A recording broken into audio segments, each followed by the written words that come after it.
안녕하십니까? 한국의 기업가 정신 변화 단계에 대해서 설명하도록 하겠습니다. 우리나라에서 이제 기업가 정신이 어떻게, 물론 이제 우리나라의 기업가 정신은 그렇게 역사가 그렇게 길지는 않죠. 그러니까 우리나라가 어떤 그 1900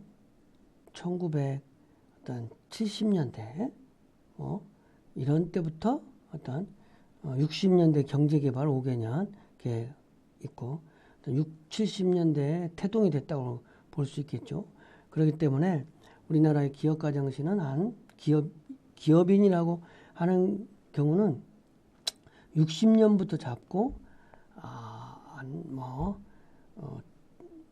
60년 그러니까 60년대부터 잡으면 40년에 20년 그러니까 60년 뭐 물론 100주년 된 100년 된 기업도 물론 우리나라 뭐 많이 있잖아요.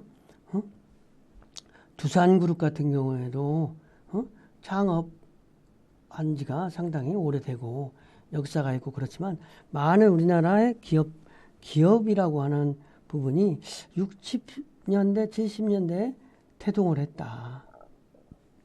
이렇게 볼 수 있는 거니까. 이런 어떤 짧지만 우리나라의 기업가들의 어떤 태동이 어떻게 되는 것인지, 그리고 우리나라 앞으로 기업가 정신이 어떻게 발전될 것인지. 그래서 우리나라의 기업인들이 대표적인 기업인들이 어떤 부분 사람들이 있고, 그런 사람들은 어떤 정신에 의해서 기업을 일궜는지, 이런 것들을 한번 생각해 보는 시간이 될 수 있을 거예요. 그래서 기업가 정신의 물결은 우리나라는 그러니까 1960년대에서 80년대가 가장 처음 1차 어떤 기업가 정신이 기업인들이 출현한 거라고 볼 수 있겠죠. 1차적으로.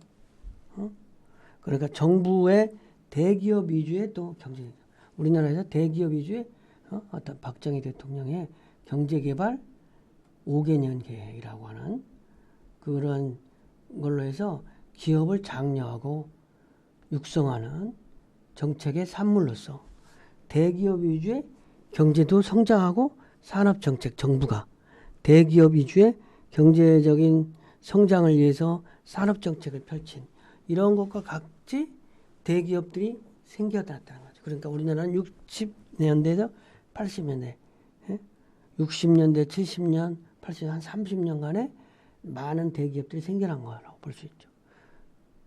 그래서 이때 대기업을 중심으로 한 기업가 정신이 발현된 시기다. 창업자, 우리나라의 대기업 창업자 시대. 그렇죠? 그러니까 50년대 전쟁 이후에 한국전 이후에 산업 발전에 초석을 다진 시기다. 우리나라가 전쟁 바로 이후에는 남한은 북한 쪽은 중화학고급, 남한은 소비 어떤 별변하지 않은 부분이 좀 있었던 시대예요. 사실은 경제 규모라는 부분이 북한 쪽이 더 발달됐다고도 볼 수도 있어요. 그래서 어쨌든 우리 70년대에 어쨌든 대기업 육성 정책, 재벌 기업들을 지원해주고 그들로 하여금 국가의 경제 성장을 견인하도록 하는 정책에 의해서 재벌이라고 하는 기업들이 많이 생겼다고 할 수 있는 거죠. 그래서 재벌 대기업이 막 건설, 식품, 의류 등 국가 주요 산업에서 해외 원조를 기반으로 기업 활동을 시작한 거죠. 그 현대의 창업주인 정주영 회장님, 어떤 아산병원, 사회 봉사하는 병원도 있고, 현대자동차, 현대건설 이런 부분을 중심으로 해서 우리나라 대표적인 그룹이고, 이 삼성그룹은 또 유병철 회장이 제일제당, 삼성전자, 그렇죠? 이 이외에도 뭐 대한항공이라든지 SK라든지 많은 기업들이 이 당시에 어떤 정부의 정책의 산물로서 기업을 일으키는 어떤 그런 시기가 됐었던 거죠. 그리고 나서는 이제 우리가 98년 IMF 이후에 IMF 2000년대 초반에 벤처버블 이전까지 중소기업 위주로 기업을 지원하는 시대가 또 있었어요. 그러니까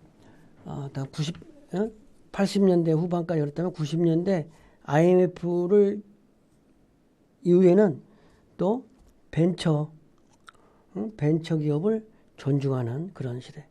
그러니까 김대중 정부 출범 이후에 중소 벤처기업 육성 정책으로 또 우리나라만 그런 게 아니라 또 옆에 옛날에 어떤 세계적으로도 그런 붐이 같이 있었던 거지. 거기에 이제 그 문민정부라고 하나니 어떤 김대중 정부가 출연하면서 특히 벤처기업을 육성하는 시대. 그래서 큰 벤처기업들이 이때 많이 이제 일어난 거죠. 그래서 1세대 벤처기업이 역동적으로 성장한 계기가 됐다.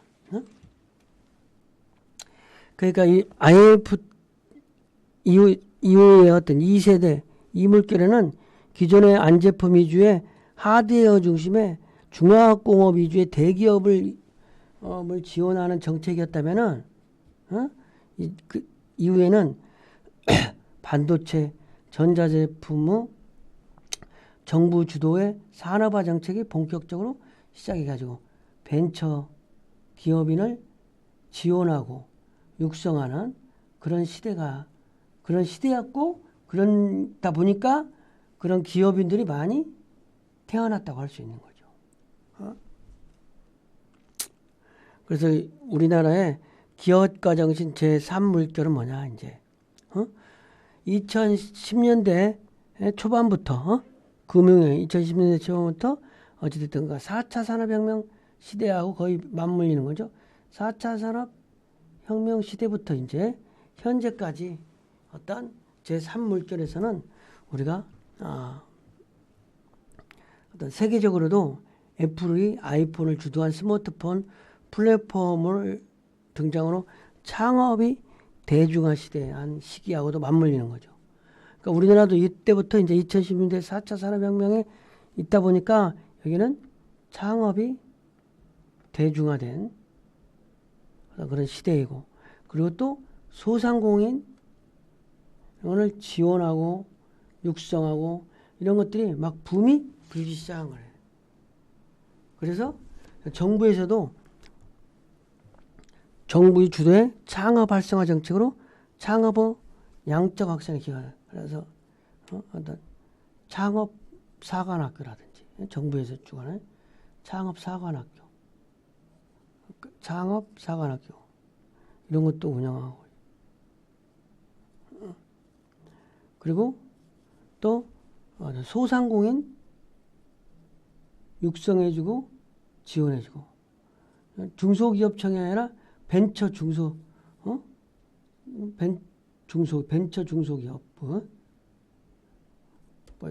이런 부분이 이제 어떤 그 우리의 중심축으로 잡으면서 어찌됐든 그 중소기업을 육성하고 새로운 청년 창업을 주도하는 세대. 근데 지금 요즘 최근에는 또 이제 대기업 위주의 정책을 일부 많이 하고 있어요. 그래서 우리는 지금 현재는 이렇게 청년 창업 주도와 대기업 주도가 양면성을 가고 있다, 이렇게 볼 수 있어요. 현재는. 왜냐하면 수출 주도, 우리나라 수출 주도해야 되기 때문에 대기업 지원을 또 여기서 포기할 수가 없으니까. 그래서 우리가 시대별 기업가 정신의 변천과 변화 원인을 보면 우리나라 보면은 이렇게 제1물결일 때는 이 물결, 지금 현재 제3물결일 때 이렇게 보면은